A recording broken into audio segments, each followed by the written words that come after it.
I'm a business owner myself, so I certainly feel at home with business owners, and I get them, and I work with a lot of them. So I felt like it could be an opportunity for me to help, by sharing some of the things that I've learned about keeping it secure and growing it the right way. So I imagine you get some sort of satisfaction helping people out, yes? Absolutely. And if so, why?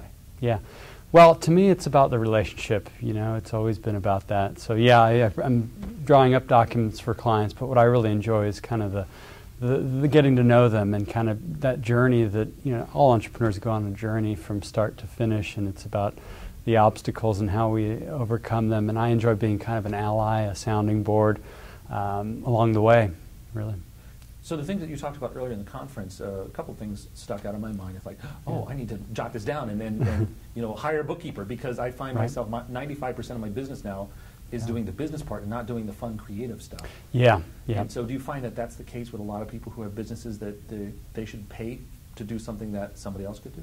Yeah, absolutely. And I think that, all this might be a little bit more of a business coaching kind of exercise. It's healthy to sort of sit down and say, what is my time worth? Really, what is it worth for me as an entrepreneur or as an employee? You've got your hourly rate, but as an entrepreneur, you need to do that as well. And we need to decide, what is my best use of time? What do I like doing, and what am I good at? What can no one else do except me in my business?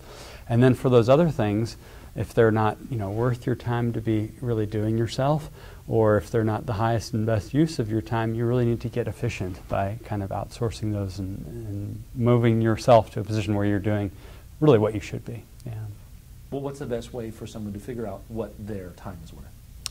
Well, I think one starting point is, how much do I want to make in this business, at the end of the year, and then how much do I want to work?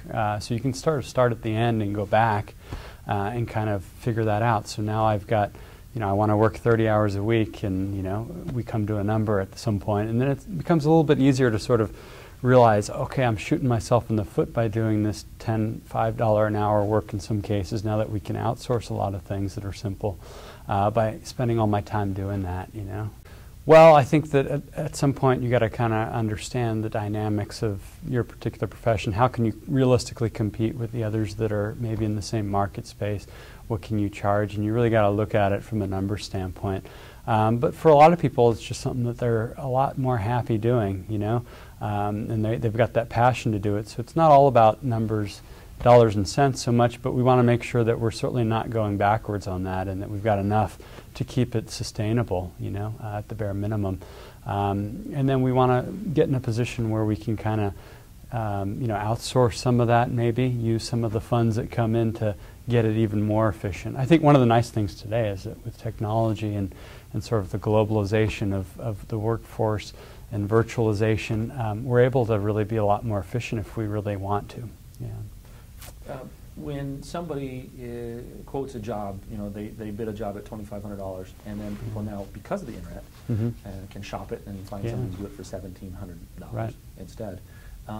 How does one remain competitive? I heard you talking about you may be paying more taxes than your other guy, then they can offer a better, a better product for a better price. Right. How do you remain competitive in that industry where people can just shop in 2 seconds? Yeah. Well, I think you got to get to a point where you got to realize that your business shouldn't, if possible, be just purely a commoditized business. I think that if you're competing purely on price, we've got something broken in the overall equation. People say that, people think, I think, that price is really the factor of why people make buying decisions, but it's actually not always the case. They may look at price to sort of confirm a decision they've already made, but I think that people make a lot of buying choices based on an emotional decision. So, for example, with what I do, certainly we're seeing a big trend to online documents. But really what I realize the value for me in working with clients isn't the documents that they get so much as it is me, really, the relationship they have with me, with someone that cares about them, and be able to kind of explain to them why they don't need a certain document, and be there for their family too if they need to, The main message is that they should really think of their business in an empowered kind of way, a serious kind of way, and get to a point where they're really focusing their energy on that aspect of it. As the kind of owner of a business, I think that you want to make sure that you've got foundations in place, but you don't necessarily need to be worrying yourself about doing them all.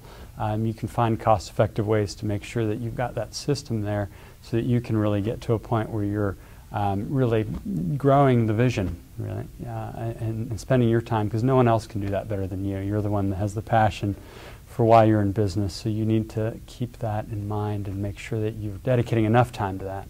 Yeah. We all need to spend time wearing a lot of different hats, I think, as entrepreneurs, but ultimately I think that if we have a goal in mind that we want to move in a direction where we're doing 1, 2, and 3 mostly, and then our best use is, our most effective use of time is to be dedicating ourselves to that. Overall, we're just going to have a sustainable business too. It's not going to be one that just, as it grows, just kind of eats us up with, you know, all the stuff we don't like doing and the stress and, you know, the not knowing whether things are being done. I mean, even something as small as your bookkeeping being 9 months behind, it kind of eats away at you from, you know, a way that you may not even realize. You know, it's kind of in the back of your mind, and it affects your psyche.